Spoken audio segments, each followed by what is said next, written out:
اعوذ باللہ من الشیطان الرجیم بسم اللہ الرحمن الرحیم نحمدہ ونصلی علی رسولہ الکریم۔ السلام علیکم بچوں، میری آج کی کہانی کا عنوان ہے ایک ہی در، یعنی ایک ہی دروازہ۔ اور وہ ایک ہی دروازہ کون سا ہے؟ وہ ایک دروازہ ہے میرے رب کا دروازہ، ہمارے اللہ کا دروازہ، یعنی کہ وہ ایک ہی در ہے جس سے ہم مانگیں تو ہم خالی نہیں لوٹتے۔ یہ ایک کہانی ہے حضرت عمر فاروق رضی اللہ تعالیٰ عنہ، میرے منہ سے نکل گیا عنہ، جو ہے وہ ہماری جو امہات ہیں، یعنی نبیوں کی بیویاں، بیٹیاں، ان کے ناموں کے ساتھ لگتا ہے عنہا، اور عنہو لگتا ہے جو مرد حضرات ہوتے ہیں نا، ان کے ناموں کے ساتھ، ہمارے نبی جو ہیں ان کے ناموں کے ساتھ کیا لگتا ہے؟ عنہو، رضی اللہ تعالیٰ عنہ۔ حضرت عمر فاروق رضی اللہ تعالیٰ عنہ کے پوتے سالم رضی اللہ تعالیٰ عنہ ایک مرتبہ خانہ کعبہ میں تشریف فرما تھے۔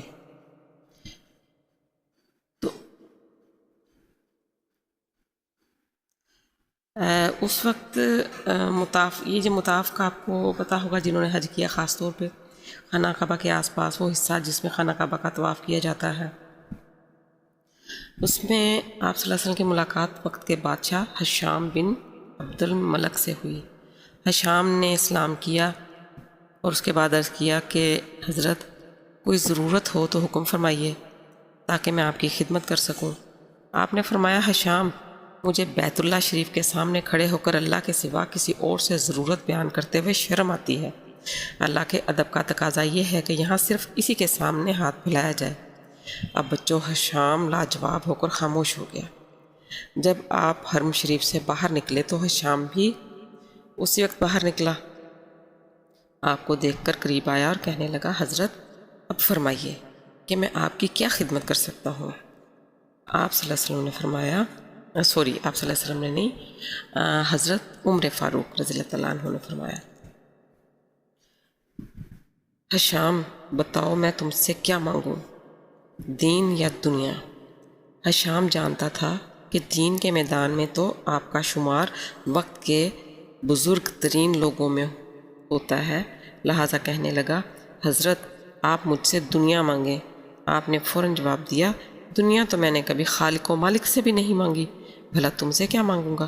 یہ سنتے ہی ہشام حیران ہو گیا کہ دنیا میں اللہ تعالیٰ کے بعض بندے ایسے بھی ہیں کہ وہ اپنی ہر حاجت اور ضرورت صرف اور صرف اللہ ہی کے سامنے پیش کرتے ہیں۔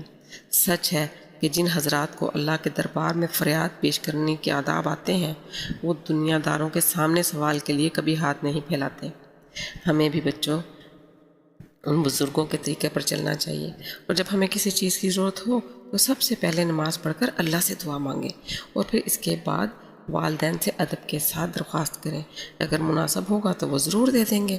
اس کے ساتھ ساتھ یہ کوشش ہو کہ ہر چیز اپنی ہی استعمال کریں تاکہ دوسروں سے مانگنے کی ضرورت ہی نہ پڑے۔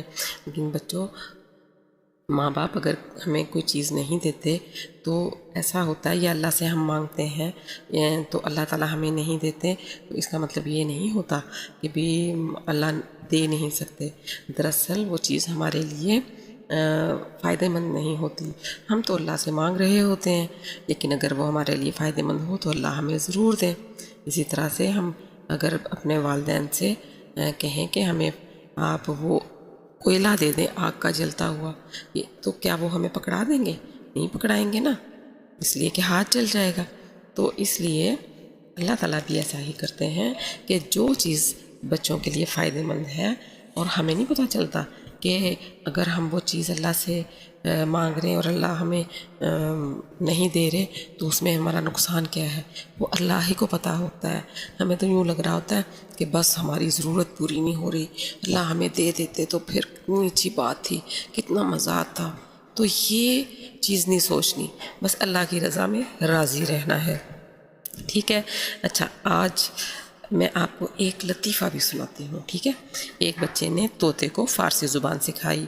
طوطا ہر بات کے جواب میں کہتا تھا، دری چا شک، دری چشک کا مطلب ہے اس میں کیا شک ہے۔ کچھ دنوں بعد وہ اسے بازار میں بیچنے لے گیا۔ 500 روپے قیمت لگائی۔ ایک شخص نے حیران ہو کر پوچھا، اس میں کیا خوبی ہے کہ تم 500 روپے مانگتے ہو؟ اس نے طوطے سے پوچھا، کیا تم 500 روپے کے قابل ہو؟ دری چشک، طوطا بولا۔ وہ بہت خوش ہوا اور 500 روپے دے کر اسے خرید لیا۔ طوطے سے جو بات کی جاتی وہ ہر بات کے جواب میں کہتا دری چشک۔ آخرکار ایک دن تنگ آ کر وہ کہنے لگا، میں بیوقوف ہوں کہ تجھے 500 روپے میں خرید لیا۔ طوطا بولا، دری چشک، کہ اس میں کیا شک ہے؟ تو سمجھ آیا آپ کو یہ لطیفہ؟ چلیں جی ٹھیک ہے، بھئی سمجھنے کے لیے بھی دماغ چاہیے ہوتا ہے، تو اپنے دماغ کو حاضر رکھیں اور ان پر عمل کرنے کی کوشش کریں۔ جیسے کہ میں نے پچھلی سٹوری سنائی تھی، حضرت عمر رضی اللہ تعالیٰ عنہ سے پہلے جو میں نے سٹوری سنائی تھی، تو اس میں بھی ہماری گلی میں کام ہو رہا تھا، وہ جو شیطان والی سنائی تھی، شیطان نے کیا کر دی۔ تو ابھی بھی ہماری گلی میں گھر بن رہا ہے، تو یہ ٹھک ٹھک کی آوازیں آتی رہیں گی اور آپ انجوائے کریں۔ کبھی آپ کو بلیوں کی آوازیں آئیں گی، کبھی آپ کو گلی میں کام کرنے کی آوازیں آئیں گی، تو ان کو برداشت کرنا ہوگا۔ اوکے جی، اللہ حافظ۔